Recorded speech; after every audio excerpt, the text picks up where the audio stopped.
tuning in. If this is your first time joining us, welcome. We hope your experience is fruitful. Please feel free to visit our website to find out how you can join our growing family. While we are loading your experience, please do us a quick favor and hit that like button from whichever platform you're watching or listening on. Also, share so others may enjoy as well. And we hope you would consider hitting that subscribe or follow button so you can check out more of our amazing content. All right, let's start the show.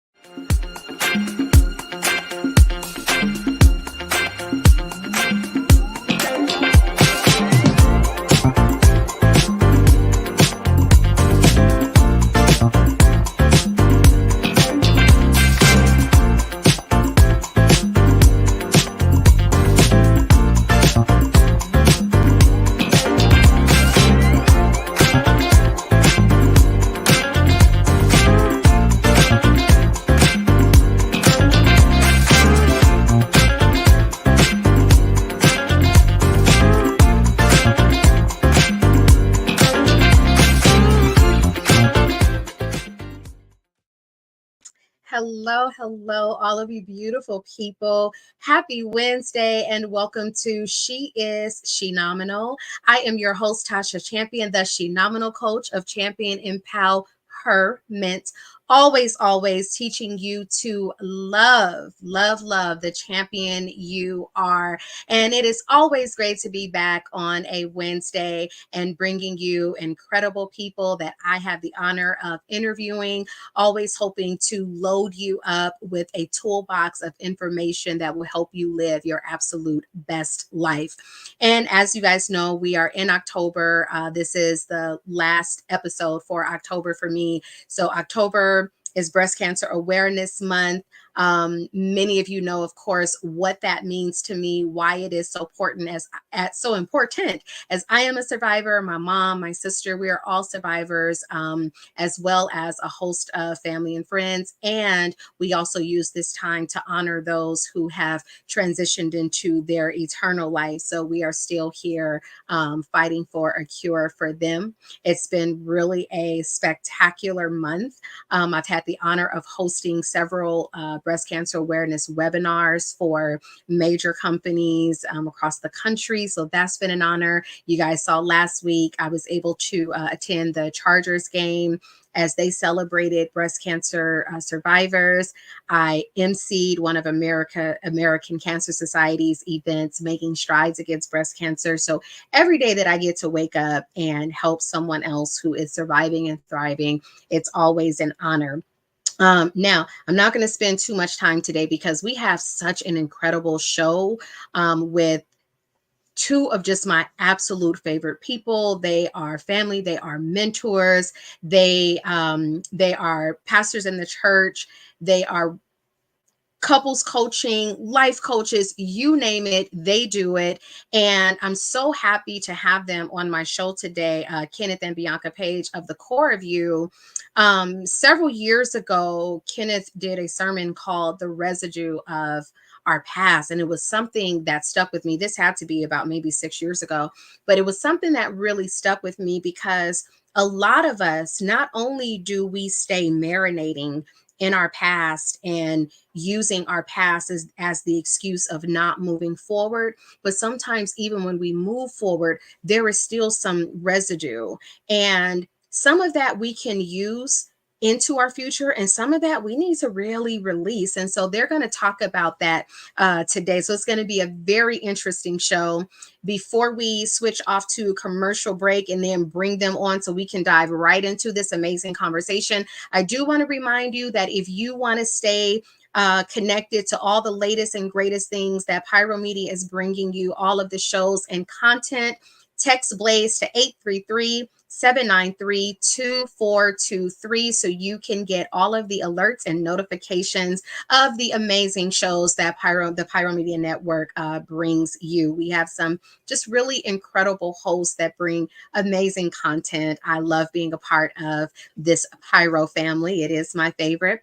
But we're going to take a quick commercial break because when I get back, we are jumping headfirst into the residue of our past. How do you move through it? How do you dust it off? We'll be right back.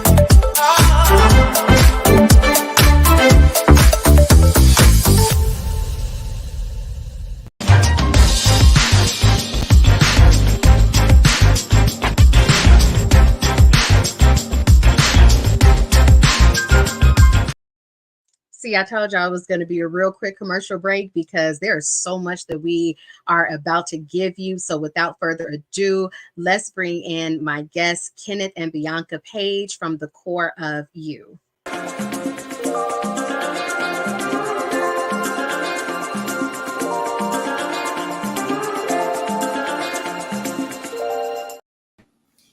Hello, hello, hello. Good evening. It's Kenneth and Bianca Page. Hey, how are you guys? How's everyone? Man, it is good over here. It's always, like you say, it's always good to be on this side of earth. And I am just so honored. This is an episode that I've actually been wanting to do for quite some time. And I was like, you know what? Let me get this on the books now because I feel like it's such an important topic of the way that people live and operate and move from their past into today, but how they keep it going with them and how it affects them. So before we dive right in, I do want to give you guys the opportunity. Yes, Black Love and Excellence on the screen right now. I do want to give you guys the opportunity to just quickly introduce yourselves and what it is that you guys do.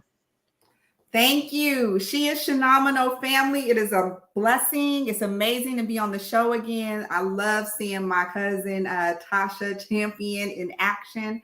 You just get me so fired up. I'm Bianca Page, co-founder of The Core of You, the community of restoration and enlightenment. We went live in 2017 in actual person live when we were moved to create a safe space where people in any walk, in any version of their spiritual walk, because we're all spiritual beings having this natural experience, and how we show up together in this space and empowering people to just be authentic. Like spirituality is not something you have to seek or go find. So we wanted to create a space where people could express that, especially in relationships and finding themselves. And that's where the coaching kind of came in organically. And I think as we navigated our walk as a couple, we naturally wanted to help empower others to just do that and do it, show up as the best version of themselves in their relating to one another. And we're still learning. We're still growing as individuals and as a couple, but we've even kind of transcended just the traditional norms of what a relationship looks like. And we coach all couples, no matter if they're married, unmarried, same sex, opposite sex. We're like all about finding just yourself and living that best life together. So it's been exciting. Ken? Yeah, and I'm Kenneth Page, and I'm happy to be a part of the show today. And I think another reason for me, personally, I was blessed and fortunate to come from a two-parent home who they just really showed amazing love toward one another. So I would talk to them about it often. I would ask questions. I would watch. I was always kind of a student of their relationship in the corner, just seeing some of the things, navigating arguments, going through the good times, praying together, crying together, whatever it is that they did. My mother and father were always together. So I gathered a lot of the tools and a lot of the things that they gave, and spending time with a lot of my elderly people and just talking. And then when I got it, and I made enough mistakes in relationships that if I can't tell you what to do, I can sure tell you what not to do. So getting past that, I really wanted to be the voice and to help young men to, first of all, get rid of that stigmatism of what a relationship is and what people say it has to be.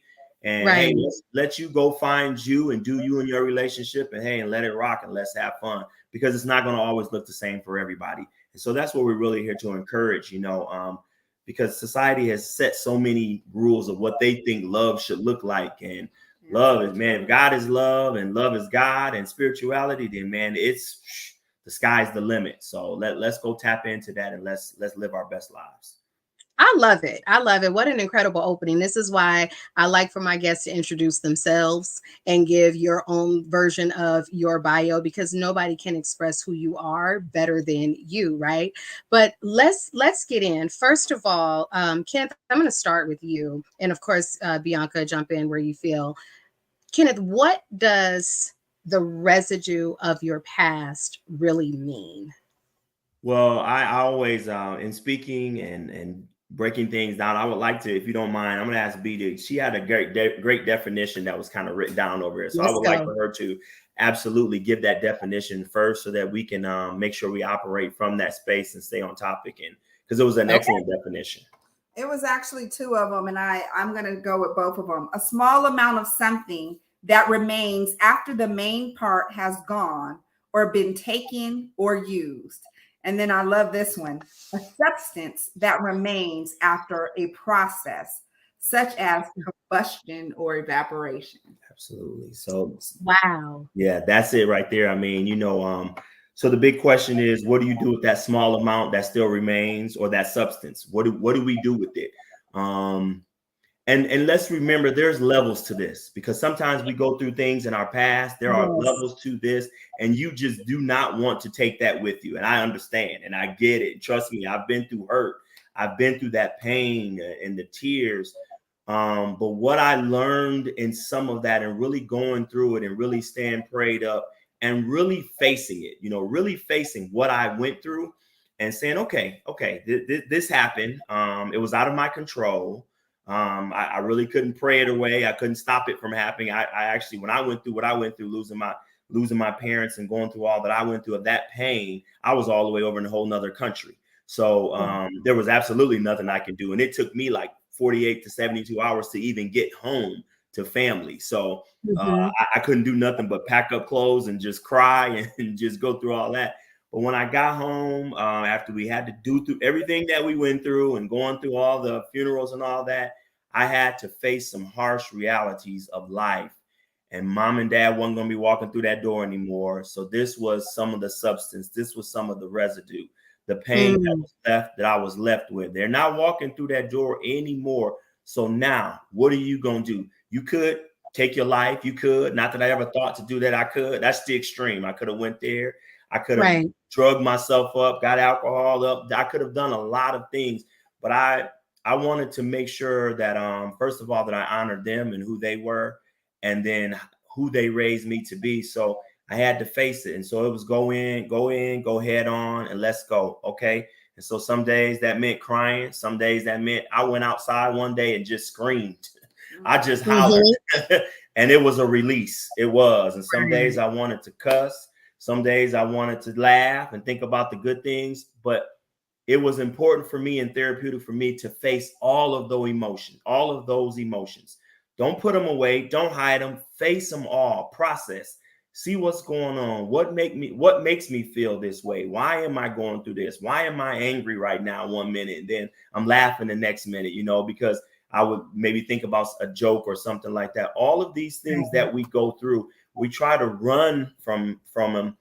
And in the meantime, as I was processing and facing all of these emotions and going through all of this substance and small amount of things that was left, I was finding out more about me.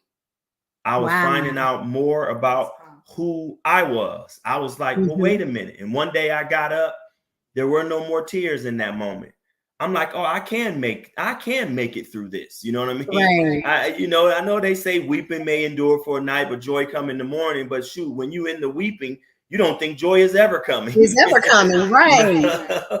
So you feel stuck in it. Yeah. Got up one morning and oh my goodness, the joy had come. So then I learned a little bit about me. I did have a little perseverance. I I was able to overcome. So those were some of the things that. And then I found joy in realizing that I could overcome and win some of those little battles in the bigger war that was going on just in life and losing and going through that pain, So that's what I would say. So that the residue is it's those little battles. How do I face them? How do I interact with them? How do I find me, the best version of me in here? Sometimes I don't know who I am until I go through that, I'm sorry, I'm going to ask you, as we talk about like releasing some of that residue, is there ever a time where the residue of your past is fully excavated? I think that I would say no. My short answer is no. I think you either let it make you better or it's going to stay in there and make you bitter. But I think you take it and use it, because it's almost like saying, am I going to just forget an experience happen? Am I going to push this pain completely aside and never think about it again? Or am I going to take this wonderful thing? Because for some reason, when you think about the residue of your past, there's a negative connotation that first comes up, but residue is really neutral. So it doesn't have to be negative. It's how I think the perspective is what shifts in us. And as we grow and as we, expand in our experiences and life lessons, how we go back and have perspective about something shifts. And so I think what you do with the residue also shifts, because sometimes it feels overwhelming. Sometimes it feels like, oh, wait, this is actually what I thought was awful was the best thing that ever happened to me. It's actually a blessing. And so I don't want to leave that in the past. I want to bring that up. And I am very stretched to think of a residue that I completely excavate. Let me know about you. Well, yeah, I agree. I think it's all about perspective, because when you're in the moment, see, the crazy part about it is you have to go through the process before you can even term it residue, because when you're in it, it's your life. It's everything. It's you. It's your emotions. It's your feeling. It's your character, at least from your perspective, because you're in it. Right? You don't get to residue until you can get past it and then begin to change your perspective. And after you work through it, then you're like, okay, there are some things from that I'm going to hold on to. There are some things in that I'm going to actually need in my life. I'm going to need to be able to know that I can cry for 30 minutes. And then on the 31st minute, I got to get up and go feed my children. I got to get up and I got to go, oh, Lord have mercy. I got to get up and I got to go live life. I got to get up and go to work. So I may cry all night long, but then tomorrow I got to punch in and go to work, because I got to feed my family. I got to live life. I have obligations. I have things that I need to do. And we forget that sometimes when we're in the residue, because we forget that we're a parent, that we're a husband, a child, a wife, a sister, a brother. And in those moments, if people really love you, they will allow you to be for a moment and let you do you. They will allow you. Then they're like, okay, all right, now it's time. If they really love you, all right, it's time to come on back. Let's get this going. We can't allow this to totally consume us. So yeah, that's my answer. So I think it's all really about perspective and where you are and how you see it. So you're going to keep some of it, and some of it is important to just let it go. So in talking about letting it go, there are times where we feel so connected to maybe the emotion of what happened. And so we feel like in releasing it or shifting the perspective, essentially letting it go, we feel like that's making it okay. It's almost like, well, if I stay mad, then I'm not giving it the power. Or if I stay mad, then I know like they didn't have control over me, but really the emotion is now having control over you. So how do we begin to say, okay, yes, this did happen, but if I continue to hold the anger, if I continue to hold the hurt, if I continue to not see the joy out of this in some way, it can destroy me. So how do we begin to break that apart and understanding that releasing, shifting, letting go, that's what's going to serve your highest self? What I found is this, and what comes to me immediately is, to get to a place of comfort, sometimes you're going to have some uncomfortable questions, uncomfortable conversations. So I'll use B and I. In order for us to have gotten to the place that we are, and I'm not saying everything is perfect and peachy keen, we're doing good, but we're still working. We're still working on our love towards ourselves first, and then working on our love towards one another. We're still getting over and working through some of the residue of our past. Some of it was self-inflicted. Some of it was from outside sources, right? So we're still working on all that. But to get to this place of comfort, we really had to have some uncomfortable conversations. We really did. And a lot of people are afraid to have those uncomfortable conversations. So we really had to talk. She had to talk. And I don't want to speak for her, but she can tell you, she wrote in the book that she did. She had to talk about how she sometimes operates from that little girl, you know, that she was at 13 and 14 and 15 years old. I had to talk about how I sometimes operate from as that little boy that was a little bit older, 16 or 17, that had lost and felt like I had lost everything. Then when I got around 21, 22, so then here I am now, an older person now, I can't still operate from that place, you know, all the way. So I had to learn what in there was good, what in there that wasn't good for me. And so that's what I think for me, that's how we have to work on having those uncomfortable conversations. Looking yourself in the mirror when you did it. Okay, this was my fault. I caused this. How can I make sure that this never happens again? Or this wasn't my fault, but man, it still hurts like heck, man. You know, so how can I work through that? And what do you think about that? Yeah, I think when you get honest enough with yourself, because first it starts with you, right? Right. And I always tell people, watch for patterns. Patterns will come with revelation for you. Like there's a gift in patterns. Is there something great that keeps happening every time you do X? Is there something, an outcome that's not serving you, that like you keep dating the same person, but in different bodies, or you keep running into the same issue with business relationships or jobs?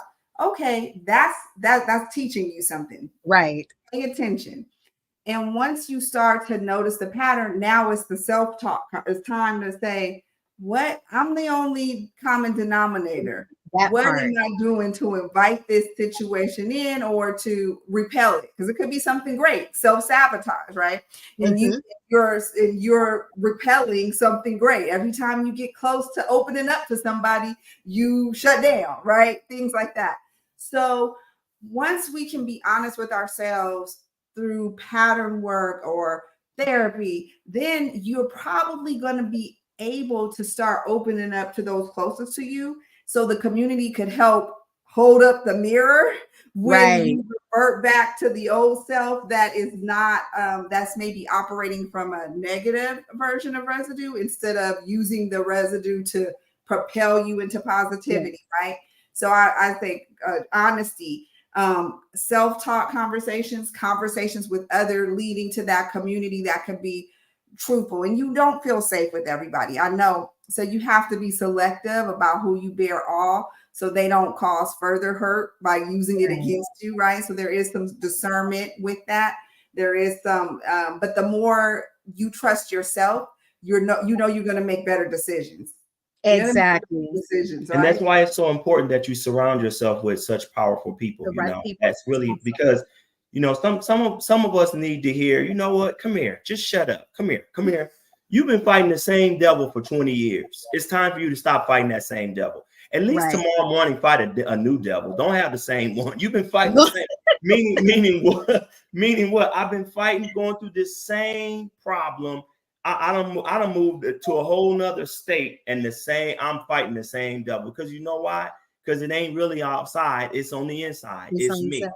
I'm the problem here. So what has happened is something in my past I have allowed to get attached to me, and it's in my spirit, it's in my character now, and I can't shake it. And I'm not going to be able to shake it until I have that real uncomfortable conversation. And sometimes it does take somebody else, because I'm in it. So I'm caught in it. So I don't know. I'm just walking. You don't see it all, right? I'm just going on. Well, I moved from this state to that state, so it's going to be new. Nope, I'm dealing with the same problem. So you need that person to say, listen, here's your problem, fool. And you got a mirror. They got a mirror, you know. Here's your problem right here. It's you. We got to start changing. You got to wake up in the morning. Start changing the way you think. Start changing the way you talk. We're trying our best, and we're teaching our children just little things. We used to say, I love you to death. I heard my Aunt Tina say, no, I love you to life.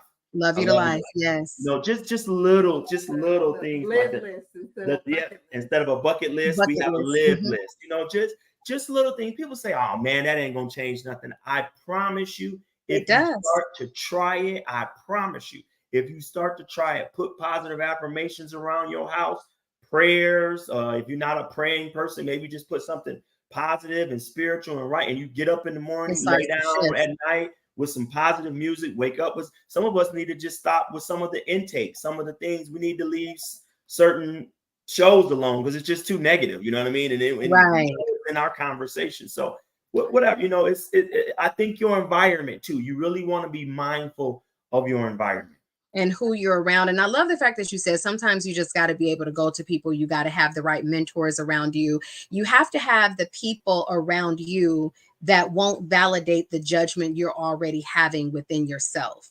Because that self-judgment is really why we think other people are judging us. And on top of that, I feel like we sometimes need to borrow the faith and the belief that others have in us when we can't find it within ourselves. Absolutely. We got to borrow it from someone else. Now, we got to take a quick commercial break, and I want to give you guys a question to think about as we go to this commercial break. What happens when someone else is holding your residue over you and making you live it over and over and over again? How do we get out of that? So that's going to be my question. We're going to take a quick commercial break, and we'll be back with more of Ken and Bianca Page from the Core of You.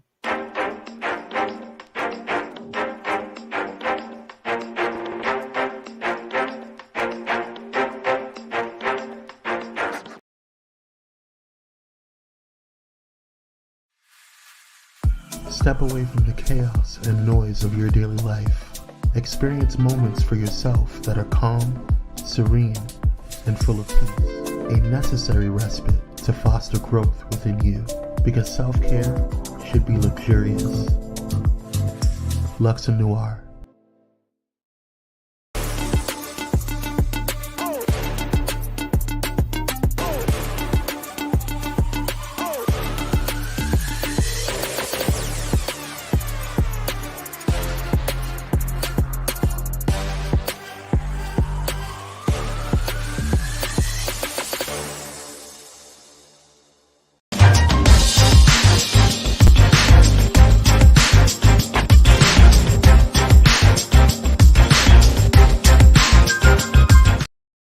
All right, welcome back. I am chatting with the Core of You team, relationship coach, life coaches, Kenneth and Bianca Page from the Core of You community of restoration and enlightenment. And before, we're talking about the residue of your past. And Bianca reminded us that it's neither negative nor positive, it's neutral, it's perspective.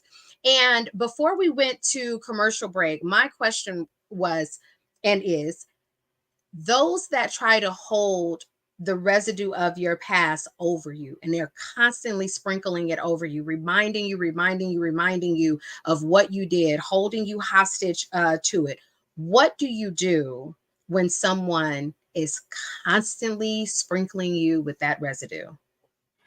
For me, the younger people they had this saying that they were saying maybe a couple years ago. They may still say it now, I don't know, but it was like, new phone, who this? That was their thing. New phone, who this?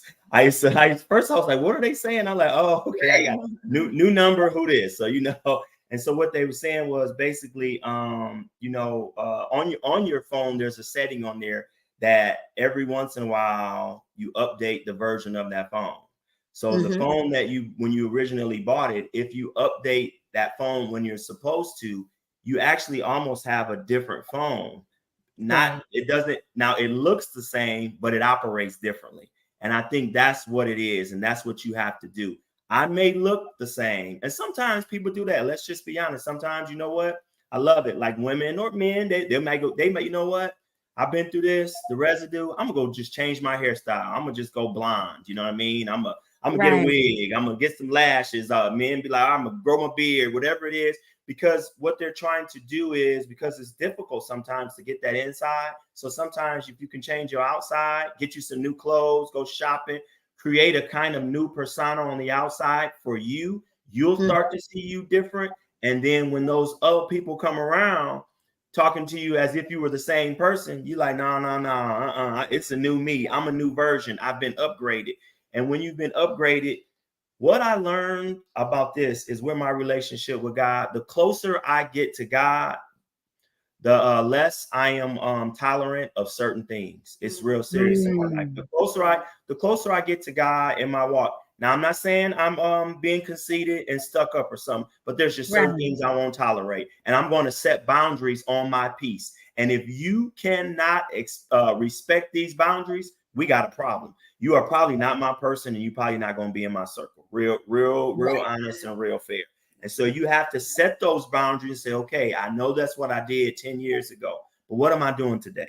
And if you can't talk and interact with me as this new version of me, and you always going to bring that, those are not your people, and I'm going to leave you alone. You know what I mean? And so, and that's, but now listen, I will say this, they have their role. They have a place. You don't need them to be in your circle, but you need them. Cat Williams said it nice. The haters keep the haters around because it keep you on your toes. It lets you know you're doing something right. Unpack that a little bit more, because people are not going to want to hear, you still kind of need them. Break that down a little bit more, Ken. Like really explain, or Bianca, whichever one of you guys want to speak on that. Break that down a little bit more, because that's not something people want to hear. When I have let go of toxic, it's let go of toxic, and so I do understand that there are people, things, everything that come into our life. They teach us something. They teach us a lesson. Maybe they're gone, maybe they're not. But what do you mean by that? Explain that a little bit more. Well, I'll keep it real serious. I mean, if I think about a Bible story, Jesus probably could have took out Judas a long time ago, but he kept him around. He kept him around, even though he knew he was going to be the one to betray him. He still kept him around.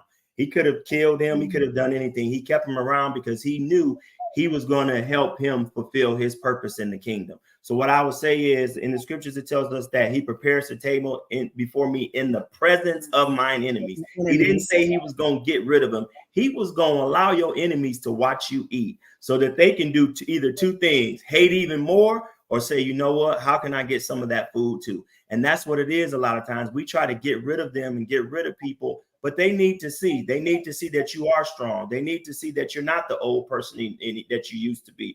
They need to see that what you say to me doesn't bother me. It used to bother me 5-10 years ago because I used to see myself that way. But now guess what? When I look in the mirror, I don't even see myself that way. So if I don't see myself that way anymore, I'm definitely not going to let you talk to me as the person that I used to be, because I've been upgraded. So that's what I mean. So it's good to have them around so they can see, because maybe you might change their mind and they might say, okay, you know what, I need to be better and I need to leave you alone.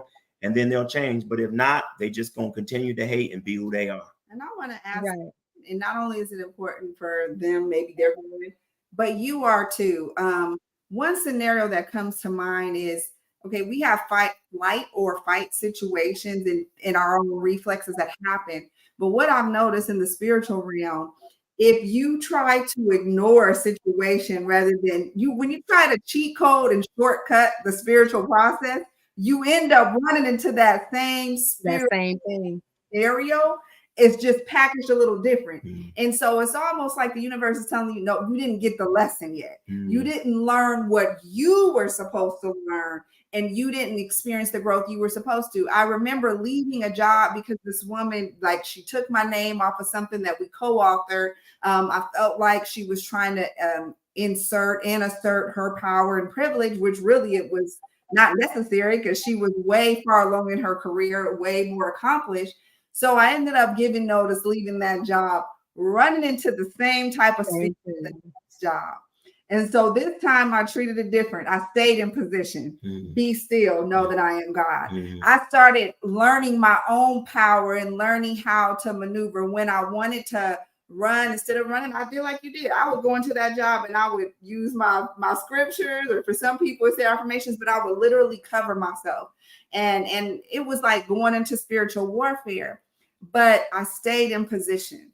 And that a lot of people, sometimes you just have to stay in position and you don't have to do much. You just have to keep being upstanding. Don't dip down. Don't talk about them. Don't let them pull you into that kind of snide and kind of back and forth or talking about them, which that could happen at work. I could have given a bad review. I could have reported a lot of things, but instead I took the high road. And what ended up happening, I ended up still being in the same company, elevated, and they were removed. And each time I just let the process naturally flush out and take out what's not for me. And I learned own power. I learned to stand in my power. It was beautiful. By just, being in position. So the haters, it was necessary. It was great because it taught me that I could overcome. And I haven't had to deal with that same situation in that same way since that. Because you learned. So it's almost like when you left, that residue came right on with you. And like you said, you stood and stayed in that residue, and then now you were elevated out of it.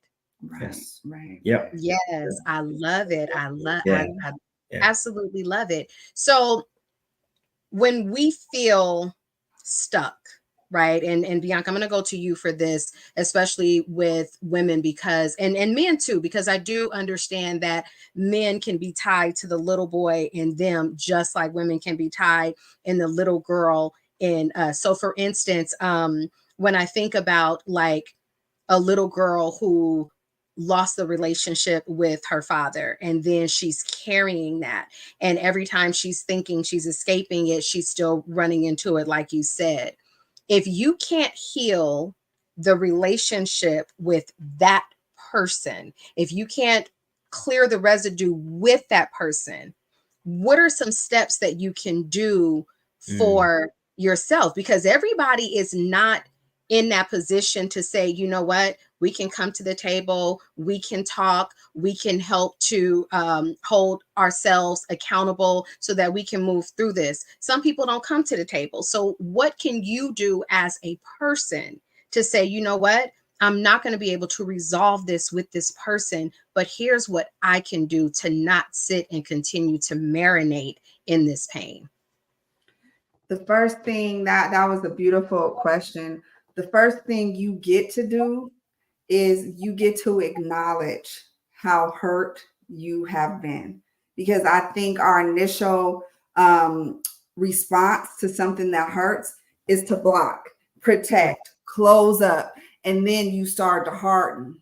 You get to give yourself permission to say, that hurt me to my core. It buckled me. It made me want to give up. It made me want to die. It made me want to never trust again. You get to first do that.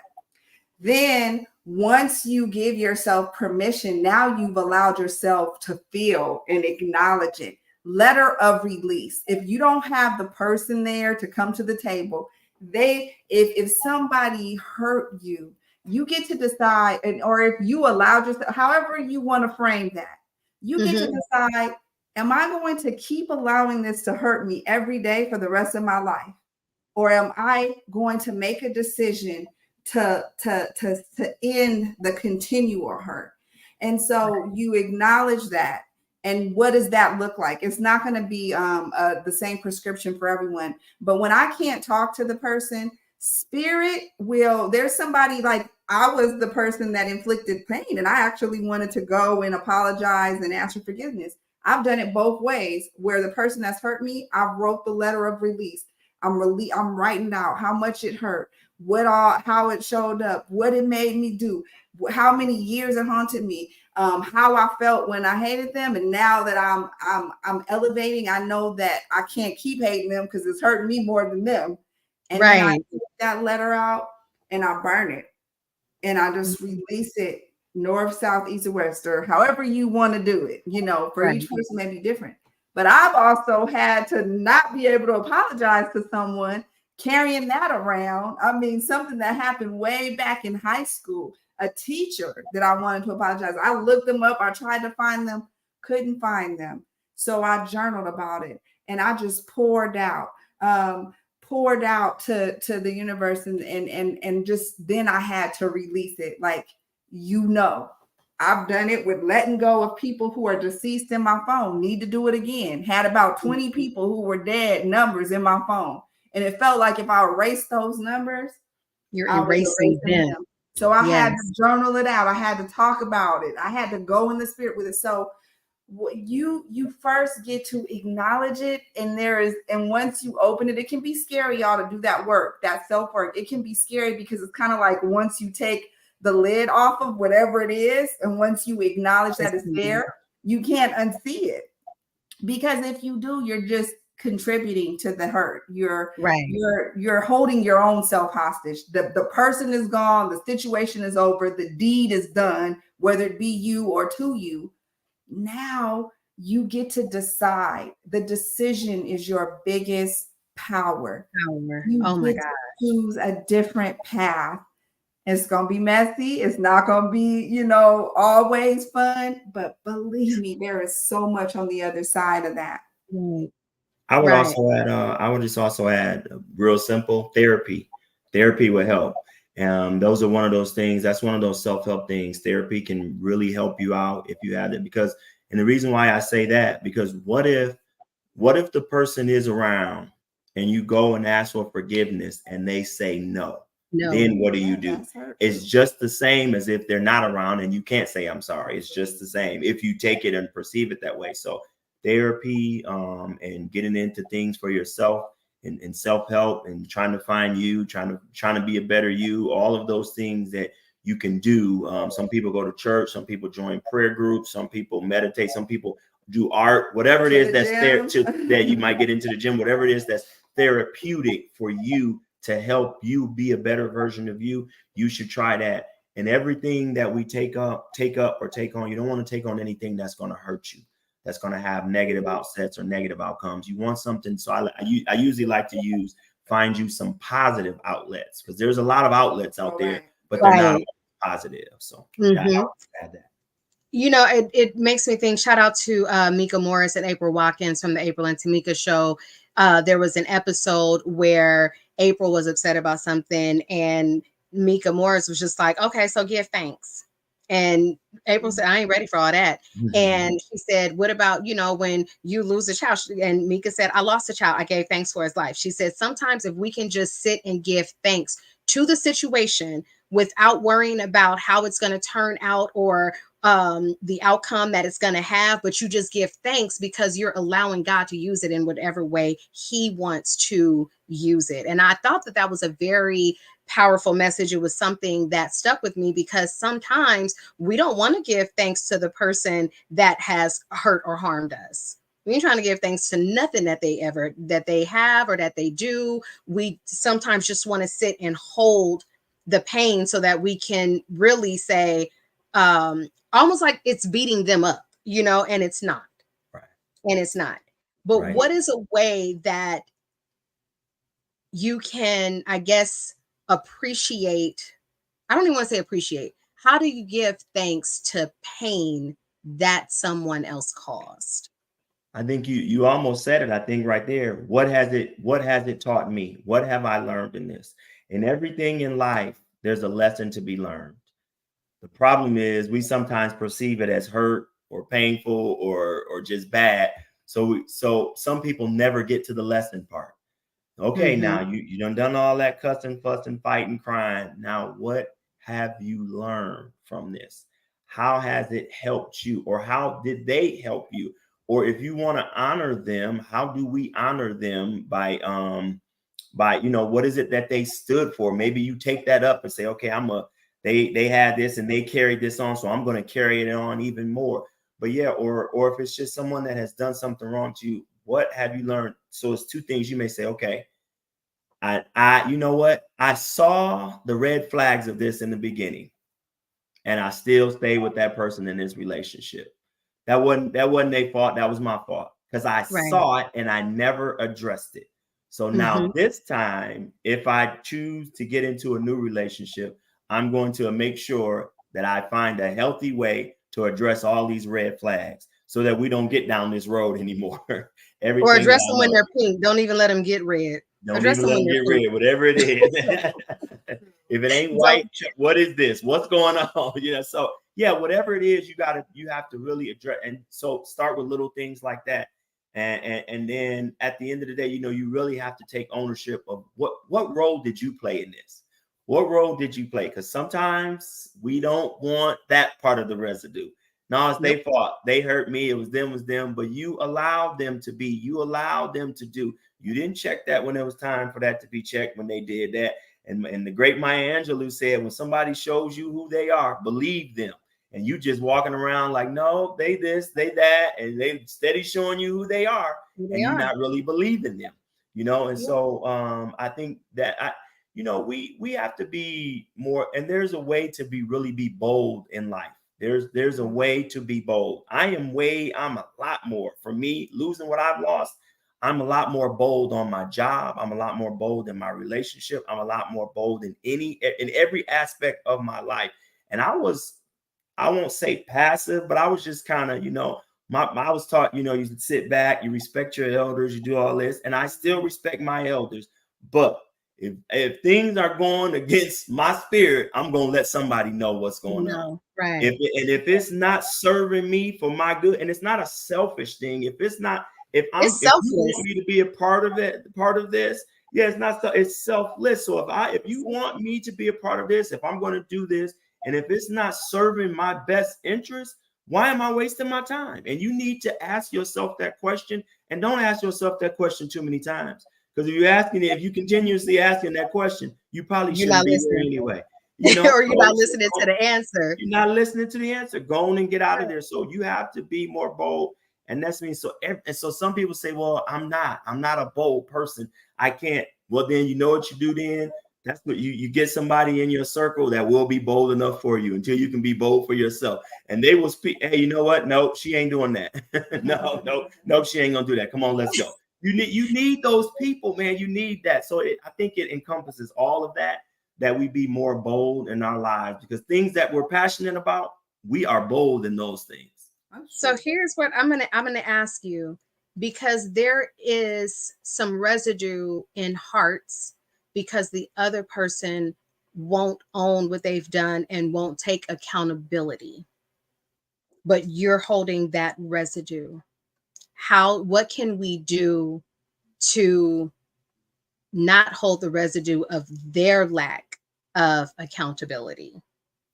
Because not everybody's going to hold themselves accountable. I think a lot of that, I think that's a great question. And a lot of the little girl in me knows about that. When adults unintentionally or intentionally hurt you through actions, and they were at a different spot, so they can't even have the presence of mind to come back and apologize, or, maybe they don't see it, but you know it. Nobody can tell you or validate your hurt. Like, you get to have that. Like, somebody might have intended well or didn't even intend to hurt you, but the end result was that you were hurt, right? So when they won't acknowledge it, refuse to turn that into anger that you eat. You can acknowledge the anger.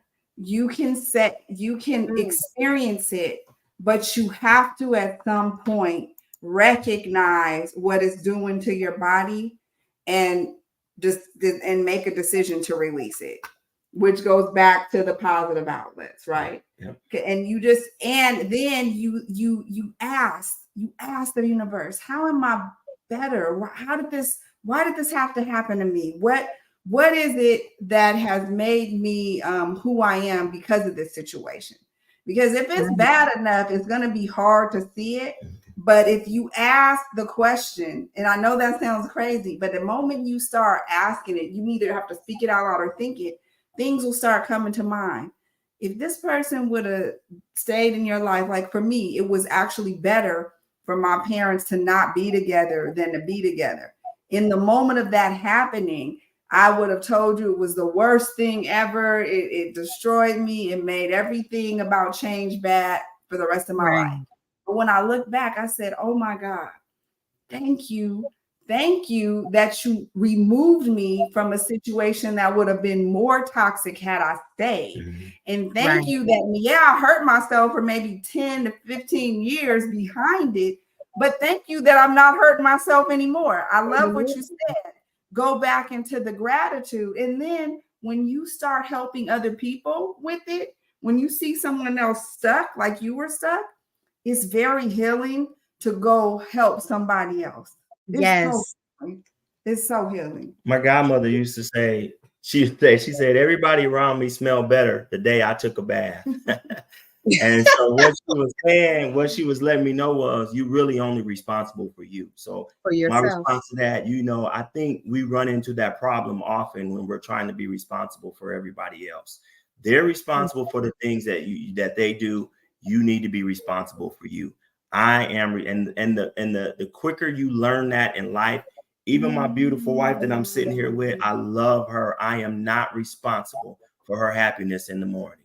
If she wake up in the morning and the alarm clock off, she look at me and say, okay, babe, it's time for you to make me happy. We gonna have a problem. It's gonna be a problem. It's time for you to make me happy. You know, it's time. My day won't go good until you make me happy. You know what I mean? You know, now, you know, there's levels to all of this, because I also say I'm not responsible for your happy, but I also need to make sure I'm not the person that's responsible for keeping you angry all the time as well. You know, so that's all. Just make sure you look out for you, and know that's where you really gotta wake up and say, okay, me, then I gotta take care of everybody. Let me get me straight, let me get me good. Then now I can be a good wife, now I can be a good father, brother, son, employee at work, all that. But it has to start with you first. You have to be intentional about you first. Yeah. Yes. So as we are winding down to the last few minutes, speak to or give guidance and tips on, if you stay in the negative of the residue, if you stay in the negative of the hurt that someone else has caused, but you've processed it as your own hurt, if you stay in that, what do you have to look forward to? And if you choose to allow that residue to catapult your next chapter, what do you have to look forward to? So give me that in like 60 seconds. I think that's easy. I mean, I think, well, it's not easy. It's easier said than done, but you want to stand on your story, not in it. You want to operate on top of your story. So whatever happened in your past, you want to operate from on top of it, not be in it. Because if you stay in it, then if you stay in the residue, then you'll always operate from the hurt and the pain of that. But if you stand on top of it, you can say, okay, this is what happened, but this is who I am now. And now you got a book, you got a movie, you can be a witness, you got songs. I mean, all of these great things that you can have for the next people that will be able to enjoy you even better as you move on. Yeah. And I would say, look at your outcome, look at your fruit, and listen to your body. A lot of times our body will tell us things before we can ever even articulate them. Yes. Are you thriving or are you just surviving? I've done both. I know the difference. And at some point you have to say enough is enough. I don't like this outcome. I don't like the result. What can I do? Small steps can make really big impact down the road. What can I do to feel different? Can I wake up a little earlier and stretch? Can I wake up a little earlier? You know, what can I do? So look at the results. If you don't like them, it's time to shift. Are you surviving? Are you thriving? And what is your body feeling like? It will tell you. And the other side of that is you get to choose and do something different that will change all the negative impacts of residue. Yes. You can take that residue, you can take that process, and you can produce amazing fruit with it. Look at your fruit. You can make wonderful fruit with what you thought was something very negative. Yes. And Bianca, you always remind me that you're talking about like you can make fruit, and it's because of those seeds, and those seeds are always grown in the darkness first. Yes. So you always remind me of that. Yes. And that's something that I live by as I'm feeling those shifts in my life. I'm like, okay, if this is a dark period, that means that I need to nurture whatever this is so that I can grow from it. So I always appreciate you reminding us of that. Now we're coming to the end. We just have a few minutes left. For those who don't know, Kenneth and Bianca Page, they are so part of my team. I have to say Shenomenal team, but when I have Ken with me, I say my Shenomenal team as well, because he brings such an impact, not only to the women that are a part of our whole mission, but also to the men that continue to get on board. So if you want to see them, definitely contact them. I'm going to let them give their information. If you want to work with them, if you want to attend their couples retreat, 2025. Yes, 2025 is going to be coming up, as well as they will, of course, be at the 4th annual Shenomenal Women's Brunch. That is going to be September 21st of 2024. Bianca is one of the facilitators of the retreat coming up in May of 2024. So if you see me, you likely will see them. We always do some amazing things together. But go ahead and let people know how they can follow you, reach out to you, connect with you, listen to you, how can people get to Ken and Bianca Page? Absolutely. You can join us on IG and Facebook at The Core of You, just as it's spelled on the screen, and the website, www.thecoreofyou. Contact form, we respond. Message us, we respond. We just want to support however we can. We're here to help support and be in space with you all. Yeah. Let's do this. Yes, we're going to keep elevating. That's the goal of what I do. It's the goal of what you do. And when we come together, we make that goal even bigger. We are able to vibrate even higher and let it be felt more around the world. So I look forward to the growth that we have as individuals. I look forward to the growth that we have together to just really impact more lives and bring people more into their healing so that they can experience what life is like in healing and not in the depths of their pain. So true. Thank you for inviting us into this space. And I always forget YouTube too. We're on YouTube. Yeah, we're on YouTube. Yeah. But thank you for holding this space. People need you. People need this. And when we build a space, the people will come. So we're holding space for a lot of people right now. And we're here.